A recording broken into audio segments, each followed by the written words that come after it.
Majelis Hakim menjatuhkan restitusi senilai Rp331 juta yang pemenuhannya dibebankan kepada Kementerian Pemberdayaan Perempuan dan Perlindungan Anak atau KPPPA atas kerugian yang diderita oleh korban.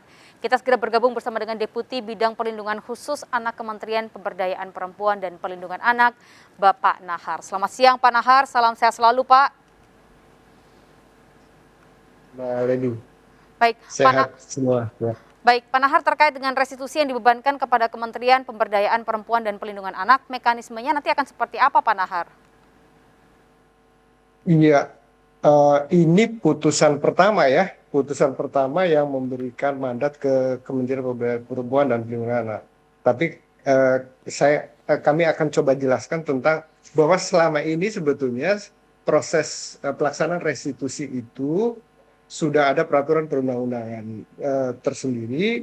Lalu kemudian juga ada lembaga yang diberikan kewenangan untuk itu, dan itu LPSK gitu.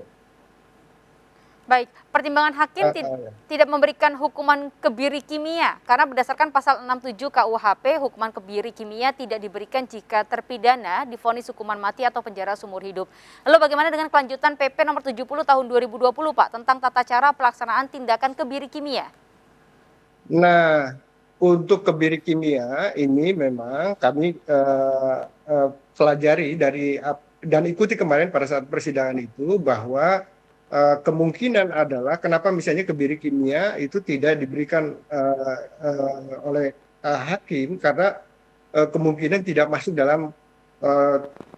dalam tuntutan gitu ya, sehingga itu tidak diberikan karena ayat 7 itu tidak diusulkan gitu ya. Lalu kemudian kita berharap sih kalau itu seandainya diajukan, maka berharap PP 70 2020 itu bisa dilaksanakan. Dan oleh karena itu kami berharap bahwa ini bisa diajukan banding. Baik, Pak, data KPAI tahun 2021 tercatat 64,7% anak korban kekerasan seksual adalah usia SD. Nah, bagaimana upaya Kementerian PPPA untuk melindungi anak-anak Indonesia, Pak, dari ancaman predator seksual?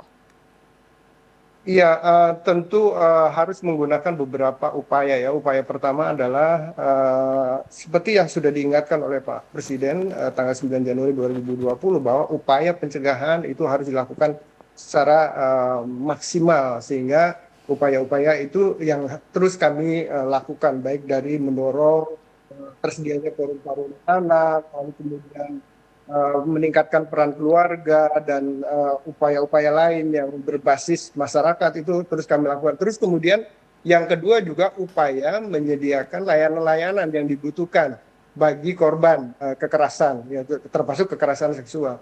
Di samping juga upaya-upaya penguatan kapasitas bagi aparat penegak hukum, pendamping, perlindungan anak, sehingga kita berharap bahwa apa yang diproses dalam proses hukum, lalu kemudian dalam pendampingan perlindungan anak bisa benar-benar sesuai dengan ketentuan perundang-undangan yang sudah ada.